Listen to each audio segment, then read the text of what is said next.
Hello friends, आप देख रहे हैं आपका चैनल शेयर बाजार विद आयुष। और इस वीडियो में बात करेंगे ऋषभ इंस्ट्रूमेंट्स आईपीओ के सेकंड डे सब्सक्रिप्शन के बारे में, यानी दूसरे दिन के सब्सक्रिप्शन के बारे में।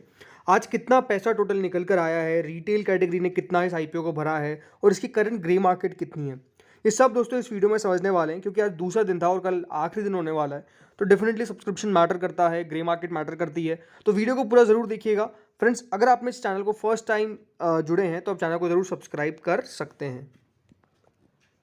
So friends, Rishabh instruments IPO का आज सेकंड डे था और सेकंड डे अब कंक्लूड हो चुका है, यानी कंप्लीट हो चुका है। और अब सिर्फ एक दिन और बाकी है, जो है 1 सितंबर यानी कल का। 441 का प्राइस बैंड है। जो लोग भी पैसा लगा रहे हैं इस आईपीओ के अंदर, एक बात विशेष तौर पे ध्यान रखिएगा, आपको 441 पर शेयर के हिसाब से शेयर अप्लाई करना है। टोटल मिलाकर आपको 34 शेयर्स मिलेंगे एक लॉट के अंदर। 490.78 करोड़ का ये इशू है, जिसमें से 75 करोड़ का फ्रेश इशू है और बाकी का ऑफर फॉर सेल है, जो करीबन 415.78 करोड़ का है। अब अगर बात करता हूं दोस्तों सब्सक्रिप्शन के बारे में, तो जो पहले दिन का दोस्तों सब्सक्रिप्शन निकल के आया था, इसके अंदर आप खुद नोटिस कर सकते हैं कि क्यूआईबीज का पैसा कुछ खास निकल कर नहीं आया था। क्यूआईबीज ने मात्र 1% लगाया था, एचएनआईज ने तब भी 1.25 टाइम लगाया था, रिटेल ने ऑलमोस्ट 96% भर दिया था और टोटल मिलाकर ये जो आईपीओ था वो 75% भरने में कामयाब हुआ था। यानी जो पहला दिन था उसके अंदर एक बात तो हमने नोटिस करी थी कि जो पैसा है वो बेसिकली एचएनआईज की तरफ से निकल कर आ रहा है और रिटेल भी डेफिनेटली पैसा लगा रहा है। अब आज क्या हुआ ये हम जानते हैं। तो आज भी दोस्तों स्टोरी थोड़ी बहुत सेम ही है, बिकॉज क्यूआईबीज ने आज भी पैसा नहीं लगाया। 1% से ज़रूर 22% हो चुका है, लेकिन ओवरऑल हम ये कह सकते हैं कि क्यूआईबीज ने अभी तक कुछ खास पैसा लगाना चालू नहीं किया है। और हमेशा आपको पता है क्यूआईबीज कब लगाते हैं, ऑन द लास्ट डे। तो ये लास्ट डे पर ही पैसा लगाएंगे। ये आखिरी दिन जो कल है उस दिन आप, यानी कल का दिन में हम कह सकते हैं कि क्यूआईबीज पैसा लगाना चालू करेंगे। ऐसा नहीं कि क्यूआईबीज का पैसा नहीं आने वाला है इस आईपीओ के अंदर, कंपेरेटिवली हाँ लो आएगा। जो रिसेंट 2 आईपीओ आए थे उसमें वाली विष्णु प्रकाश हो या फिर एरोफ्लेक्स हो, लेकिन इस आईपीओ के अंदर कितना पैसा आएगा वो भी बहुत मैटर करता है। बिकॉज क्यूआईबीज कितना बढ़ते हैं, 40 गुना बढ़ते हैं, 50 गुना बढ़ते हैं, 60 गुना बढ़ते हैं, ये डेफिनेटली देखने वाली बात होगी। मुझे तो लगता है कि 50-60 गुना के आसपास पैसा आना चाहिए ओवरऑल। बट अगर इससे भी लो आता है तो इसका मतलब ये क्यूआईबी इस कंपनी के अंदर ज़्यादा इंटरेस्टेड नहीं है। अगर बात करता हूँ एचएनआई की, तो एचएनआई ने भी दोस्तों 4.65 टाइम भरा है, यानी आज एचएनआई की तरफ से और अच्छा पैसा निकल के आया है। कल के कंपैरिजन में आज अच्छा पैसा लगा है नॉन इंस्टीट्यूशनल बायर्स ने, ऑलमोस्ट 4.65 टाइम पैसा निकल कर आया है, यानी 342.65 करोड़ टोटल मिलाकर वैल्यू है इसकी। जिसमें से बिग एचएनआईज में किस कौन कौन पैसा लगा रहा है, मतलब जो दो कैटेगरीज है इसमें, बिग एचएनआईज ने 4.10 टाइम और स्मॉल एचएनआई ने 5.77 टाइम लगाया। यानी अगर आप परसेंटेज वाइज देखेंगे तो डेफिनेटली स्मॉल एचएनआईज काफ़ी आगे हैं, लेकिन इन टर्म्स ऑफ मनी तो 201 करोड़ की एप्लीकेशन बिग एचएनआईज की तरफ से आ चुकी है और स्मॉल एचएनआईज की तरफ से 141 करोड़ की आई है। तो ओवरऑल बात बताने की यही है कि हाँ एचएनआईज की तरफ से पैसा जो है वो अच्छा खासा निकल कर आ रहा है। रिटेल पोर्शन जो दोस्तों फुली सब्सक्राइब नहीं हुआ था, डेफिनेटली फुली सब्सक्राइब हुआ है, but overall close to 3 times पहुंच चुका है। यानी आज रिटेल कैटेगरी ने भी पैसा लगाया 2.81 टाइम दोस्तों ये इशू भरने में कामयाब हो चुका है। रिटेल पोर्शन के अंदर 483.31 करोड़ के आसपास की एप्लीकेशन ऑलरेडी रिसीव हुई है। टोटल मिलाकर दोस्तों ये जो कंपनी है उसने अभी तक 2.47 टाइम्स सब्सक्रिप्शन रिसीव कर लिया है, यानी ऑलमोस्ट 848 करोड़ रुपए के आसपास का पैसा जो है वो ऑलरेडी आ चुका है। तो ओवरऑल हम यही कह सकते हैं कि दोस्तों पैसा तो निकल कर आ रहा है इस आईपीओ के अंदर, ऐसा नहीं कि पैसा निकल कर नहीं आ रहा है, पैसा तो निकल कर आ रहा है। बट जो सबसे इंपॉर्टेंट बात है कि क्या बहुत अच्छा निकल कर आ रहा है, तो डेफिनेटली आंसर इज नो। अभी तक बहुत अच्छा नहीं कहा जा सकता इसको, क्योंकि ऐसा नहीं कि इशू बहुत बड़ा इशू है, बट स्टिल ये है कि यहाँ कल आखिरी दिन है, तो कल देखना होगा कि हर एक कैटेगरी की तरफ से कितना कितना पैसा निकल के आता है। आखिरी दिन हमेशा आपको बताइए कि कोई से भी कैटेगरी हो, पैसा जो है वो डेफिनेटली फुल फ्लेज आता है।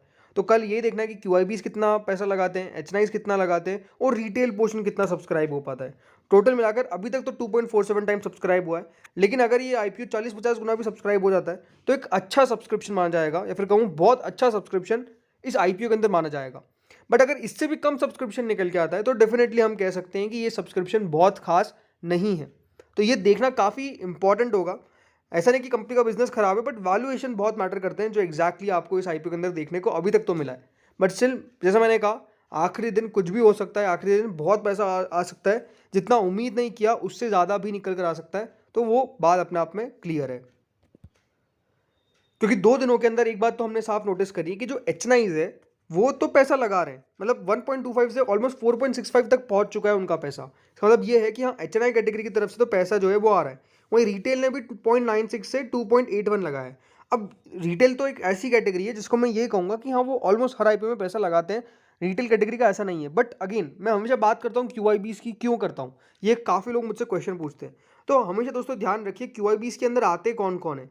QIBs के अंदर दोस्तों फाइनेंशियल इंस्टीट्यूशंस आते हैं, बैंक्स आते हैं, फॉरेन इंडिविजुअल इन्वेस्टर्स आते हैं, म्यूचुअल फंड्स आते हैं जो सेबी के साथ रजिस्टर्ड है, जिनको QIBs भी कहते हैं।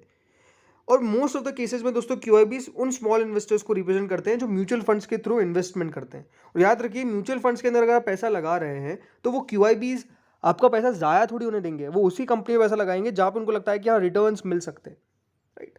तो बात क्लियर है। मैं इसलिए HNIs की बात ज़्यादा करता हूँ, सॉरी QIBs की बात ज़्यादा करता हूँ, जस्ट बिकॉज ये वो इंस्टीट्यूशन है जो डेफिनेटली काफ़ी सोच समझ के कंपनी को ऐसा लगाएंगे। अगर एक रिटेल एक बार या फिर 2 बार कंपनी को पढ़ रहा है तो वो कम से कम 5 से 10 बार पढ़ते हैं, तब जाके उनको पता चलता है कि हाँ इस कंपनी के अंदर ये प्लस चीज़ें हैं, ये माइनस चीज़ें हैं। वो बहुत मैटर करती है। तो कल जिन लोगों ने नहीं लगाया और जो लोग लगाने की सोच रहे हैं, वो डेफिनेटली QIBs का फिगर देखिए 2 बजे 3 बजे के आसपास, 2 बजे के आसपास, क्योंकि फिर टाइम जल्दी जल्दी निकल जाता है। तो अगर यहाँ पर पैसा आ जाएगा QIBs की तरफ से, इसका मतलब ये है कि QIBs को इस कंपनी के अंदर इंटरेस्ट है, तो वो बात क्लियर है।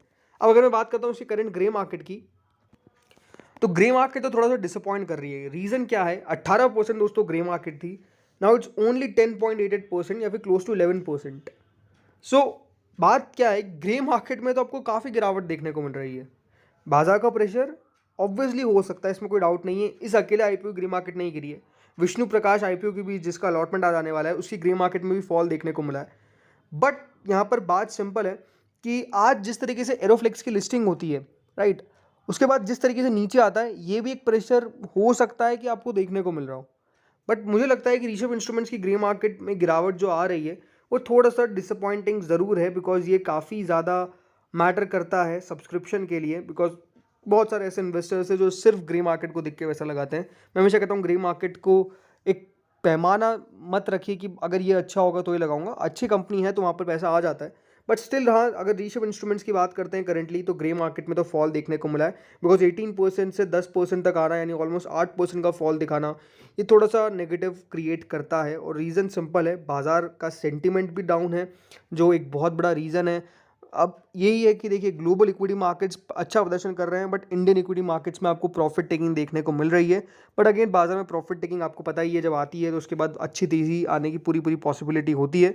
और जैसे ही आज दोस्तों वैसे भी बहुत सारे इंपॉर्टेंट डेटाज निकल कर आए हैं, भले वो IIP का हो, भले वो कितना ग्रोथ रेट रही है, तो ये भी बहुत मैटर करता है मेरे हिसाब से, जो बाज़ार को आगे मूव करेगा। बट स्टिल देखना ये है कि कल कितना पैसा निकल के आता है। अगर इसी तरह की ग्रे मार्केट रहती है तो डेफिनेटली सब्सक्रिप्शन लो रह सकता है, स्पेसिफिकली अगर मैं बात करता हूँ रिटेल और HNIs की तरफ से। तो दोस्तों इस वीडियो में इतना ही था, बाकी आप लोग भी मुझे बताइए आपका व्यू क्या है, आप क्या पैसा लगाने वाले हैं या फिर नहीं लगाने वाले हैं। इस वीडियो में इतना ही था। Thank you friends for watching this.